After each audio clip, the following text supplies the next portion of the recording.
Wyatt is I here, and I'm here at the theater actually. I'm all by myself, so you can see how this look. Ooh, the big screen. Oh, I'm doing it this way. I'm here to see Longlegs, so hopefully this is a good movie. I've been looking forward to this one. Haven't been to the theater in quite some time, so I'll be doing a review of this movie after I watch it. So hopefully it's good.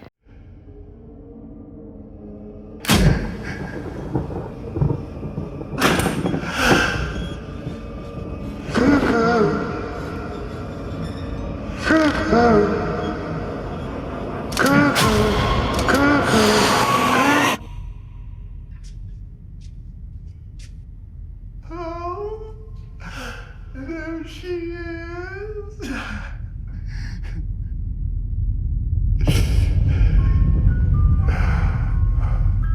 Oh.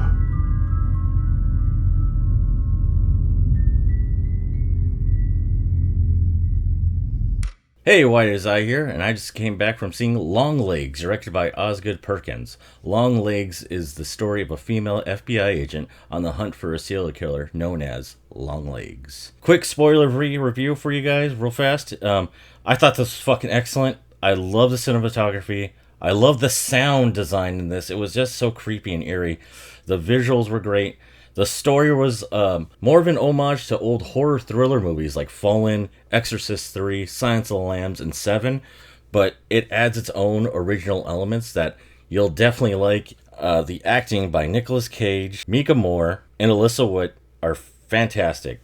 So if you want to see a good thriller, go check this out. You'll like it. Now I'm going to do a little bit more of a spoiler reviewer now. So if you plan to see this movie, turn it off now and watch this later. Or don't watch it all, whatever. I went into this movie very blind. I like the trailers for this movie because they do show you FBI agent, serial killer, and that's all they really give you. And I'm like, I was so happy about that. I was like, all right, a trailer that's not going to ruin the whole story for me. So I went into this movie very blind. All I knew was that Nicolas Cage is in it and that apparently he gives a great performance. And spoiler, he does. He fucking does. It's not his best, but I think it's definitely an original one we haven't seen from him before, and I wouldn't mind seeing again. Mika Moore is the female FBI agent, and like I said, this is a spoiler review. And we find out that she's a little bit psychic. She's not totally psychic, like I can see everything and everything. She just feels things, and she doesn't know why. She's just like, oh.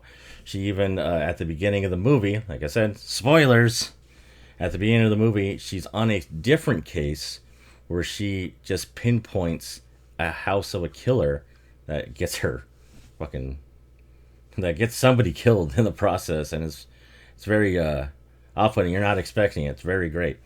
You identified a suspect's house. No prior knowledge, no real indication that it was any way different than all the cookie cutters all around it. Anything like that ever happened to you before, Agent Harker? From time to time, sir. But I just liked the whole character. Her character was fantastic. She just has something. There's something to the character. You're like, all right, there's more damage to this character than we see.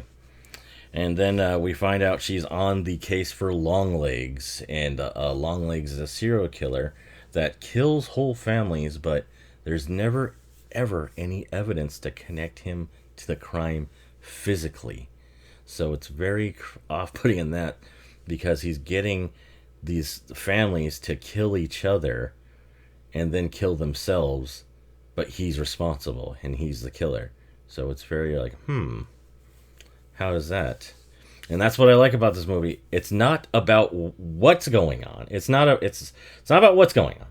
You know, we know what's going on. There's a serial killer and he's killing people. They give that to you right away, but it's how it's happening, and the how is the creepy part, and it's very off-putting. There's great scenes in it, suspenseful scenes. There's a great scene with where the star of the movie, Mika Moore, is sees somebody outside her house. She goes outside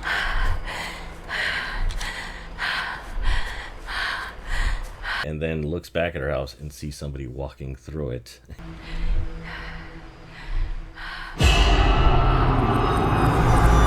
And it's like, oh shit, and you go back and there's a letter from Longlegs, and it's just like, oh shit, like that was a great little, It reminded me something from like Seven or something like that, like a 90s thriller. Osgood Perkins must have liked his 90s thrillers because it definitely felt like one. I was very happy watching this in the theater. And let's talk about Mika Moore. She did fantastic, man. She blew this fucking movie out. I think everybody's going to be talking about Nicolas Cage, of course, but she was great. Don't move.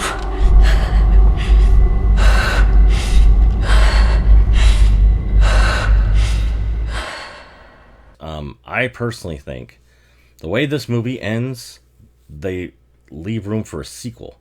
And I would love to see her character take on other serial killers or maybe cults, fucking monsters, demons, maybe ghost. I'll accept it because I think I would have fun with this character going for another like psychopaths or other entities, if you would say. But you know, the performance that really surprised me is by Alicia Witt, and I thought she was just fucking dynamite as the main character's mother. She's always talking to her and it's very monotone. Yeah, you have to say your prayers. Do you still say your prayers? No, Mom. I never said my prayers, never once. They scared me. No, our prayers don't help us. Prayers don't do a goddamn thing. And it's just like, whoa. And then once we dive into her and you find out there's a lot more, she's got a lot more to do with this story than you originally thought. And you're like, oh, wow, this is fucking fantastico. I love how this movie ends. And I also, all the side actors were great too, but those three, just particular for me, knocked it out of the park. Like, they were just great. It ends in, I don't think I should. I don't think the man downstairs would like me spoiling this movie for you. And you don't want to upset the man downstairs.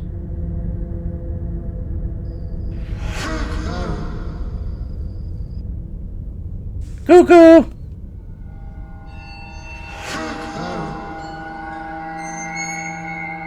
Cuckoo! Guys. The hell was that? Okay, I'm not going to give away 100% of the ending, but I will give away this. There is a supernatural element to this movie that is very, it's going to give it away, but very Rosemary's Baby. And you're like, oh, whoa, like, hey, this is great. And it's fantastic. The ending is great. I thought the ending was so much fun. It's funny because there's chapters in this movie. They're like, chapter 1. Chapter 2. That's obviously an homage to 90s movies. They love doing that in the 90s. It's not 100% needed, but whatever, you know, I'll fucking take it. It's a good way to let us know that something different's going to happen. Now, like, it's the end of an act. Now let's get ready for the next act. But anyway, Longlegs. I think it's definitely the best horror movie of the year so far. But we'll see. Maybe another one can dethrone it, but I really don't think so. I think this one is definitely the winner so far this year. This is Why Is I saying, watch out for the man downstairs.